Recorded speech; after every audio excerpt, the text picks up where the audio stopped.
Bonjour à tous. Aujourd'hui, je vais traiter d'un thème très basique, mais qui est d'une importance capitale pour tout entrepreneur agricole. Je vais tout d'abord me présenter pour ceux qui me suivent pour la première fois. Soyez les bienvenus. Je m'appelle Solim. Je suis une entrepreneur agricole passionnée du monde rural. Je réside moi-même en zone rurale à une centaine de kilomètres de Lomé, dans la région de Plateau. Je vais vous parler aujourd'hui du respect et de la considération que vous devez donner aux autorités locales en milieu rural lorsque vous venez pour entreprendre ou bien lorsque vous venez pour implanter vos projets agricoles. On est d'accord que l'agriculture, ça se fait en milieu rural. On ne fait pas l'agriculture en ville. On est tous d'accord parce que même si vous voulez faire de l'élevage, il vous faut venir en milieu rural. Si vous le faites en ville, à un moment donné, les nuisances vont faire que les voisins vont commencer par se plaindre et vous ne pouvez plus continuer votre activité. Mais lorsque vous êtes en milieu rural, vous avez assez d'espace à moindre coût pour pouvoir faire votre projet en toute tranquillité. N'en parlons pas s'il s'agit de la production végétale, puisque si vous voulez produire sur de grandes superficies, c'est seulement en milieu rural que vous pouvez trouver les terres accessibles pour vous permettre de réaliser votre projet, à moins que vous voulez faire du maraîchage sur une petite superficie. Donc, quiconque veut se lancer dans un projet agricole ou bien veut mettre en place un projet agricole doit savoir qu'il doit vivre en milieu rural. Il doit connaître les réalités du milieu rural et mieux, il doit savoir comment est-ce que ce milieu est organisé. Il se fait donc que la grande partie de ceux qui créent des fermes ne vivent pas en milieu rural. Et bon nombre d'entre eux n'ont même jamais connu la vie au village. Ils ne savent pas comment est-ce que cette société elle est organisée. Donc, il y a ceux qui sont nés et grandis à Lomé, par exemple, ou bien dans des grandes villes, et ensuite ont continué en Europe ou aux États-Unis, ou bien dans d'autres pays de l'Afrique, qui décident à un moment donné d'investir dans les villages, dans l'agriculture, en achetant des terres, afin de pouvoir assurer leur retraite ou bien afin de contribuer aussi à leur manière au développement de leur pays. Mais l'erreur fondamentale que bon nombre d'entre eux font, c'est de ne pas s'approcher aux autorités locales lorsqu'ils viennent pour implémenter leur projet. Déjà même, avant d'acheter les terres, ils ne cherchent pas à s'approcher des chefs traditionnels qui sont établis sur ces lieux.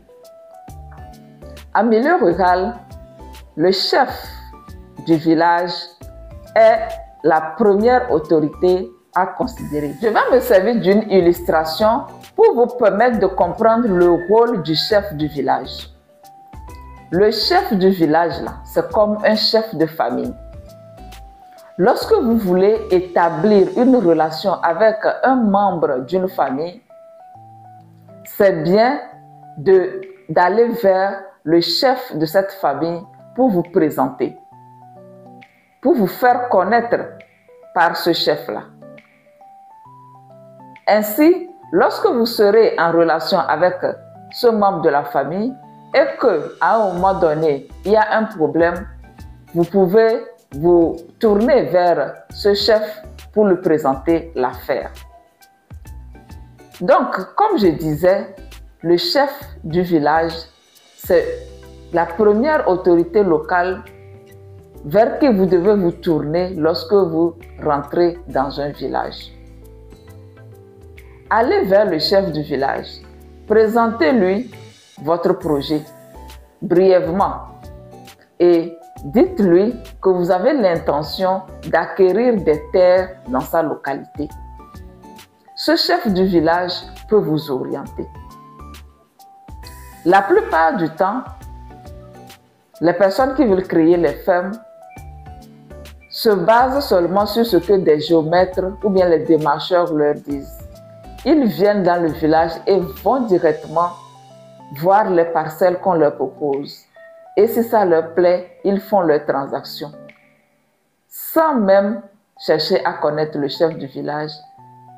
Parce que si vous allez vers le chef du village, il peut vous donner des conseils nécessaires et même vous aider à éviter certains pièges. Vous comprenez alors l'importance du chef du village. C'est pour prévenir des problèmes. Et même en cas de problème, c'est la première porte à laquelle il faut frapper pour aller vers une résolution.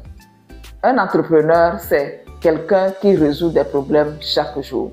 Et lorsque vous décidez d'entreprendre en milieu rural, sachez que vous aurez encore plus de problèmes à régler. Au temps où nos sociétés étaient très vertueuses, le chef de village était une autorité exemplaire. Mais aujourd'hui, on voit de plus en plus de ces chefs de village impliqués dans des affaires pas très claires. C'est pour cela qu'il n'est plus suffisant de se contenter de se faire connaître seulement par le chef du village. Après avoir établi une connexion avec le chef du village, il faut aussi chercher à rencontrer le chef du canton. Donc, en discutant avec le chef du canton, celui-ci peut encore vous donner des informations complémentaires pour vous aider à mieux vous décider. Parce que le chef canton n'a pas un intérêt assez direct avec le village, il peut vous dire un certain nombre de vérités qui vont sauver votre projet. Donc, la base, c'est de se faire connaître par le chef du village et le chef du canton. Donc, ces deux autorités locales, c'est très important d'aller établir une connexion avec eux avant même de commencer par investir. Et même, je dirais, avant même d'acquérir la parcelle sur laquelle vous voulez faire votre projet. Parce que vous ne pouvez pas dire que vous voulez arriver dans une localité et vous ne voulez pas que les gens sachent que vous voulez vous cacher. Dans les villages, tout se sait. Surtout que vous venez pour mettre en place un projet, on va voir les tracteurs passer, on va voir peut-être le camion qui va vous faire le forage passer. Mais les gens vont tout de suite savoir qu'il y a un projet qui est en cours dans leur village. Ça, c'est tout à fait normal. Donc, vous ne pouvez pas dire que non, vous voulez vous cacher. C'est mieux d'aller vers ces autorités.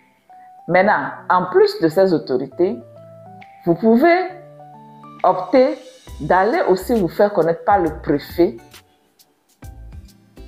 et par le maire. Vous voyez, le préfet et le maire. Après avoir mis en place votre projet ou bien après avoir démarré, c'est bien d'aller se faire connaître par le préfet et par le maire. La localité dans laquelle vous avez choisi de mettre en place votre projet. Ce que je vous dis dans cette vidéo, s'il vous plaît, essayez de le pratiquer. Je ne vais pas vous donner plus de détails que cela. Si vous voulez des détails, prenez un rendez-vous avec moi. Je vais vous expliquer plus amplement. Mais si vous suivez ce que je vous dis, ça va vous aider énormément dans votre projet. Ça va vous aider à réussir ce que vous voulez faire. Parce que, comme je l'ai dit, lorsque vous allez implanter votre projet, vous aurez toujours des problèmes. Ça, c'est normal. Donc, les personnes qui vont vous aider à régler ces problèmes à l'amiable, ce sont ces personnes que je viens de vous citer. Mais si, dès le premier abord, vous n'avez pas considéré ces personnes, vous risquez de le regretter. Parce que vous pouvez me dire que s'il y a un problème, on va l'amener à la justice. Mais qu'est-ce qu'on dit souvent? Un mauvais arrangement même est mieux qu'un bon procès. C'est pas ce qu'on dit. Voilà.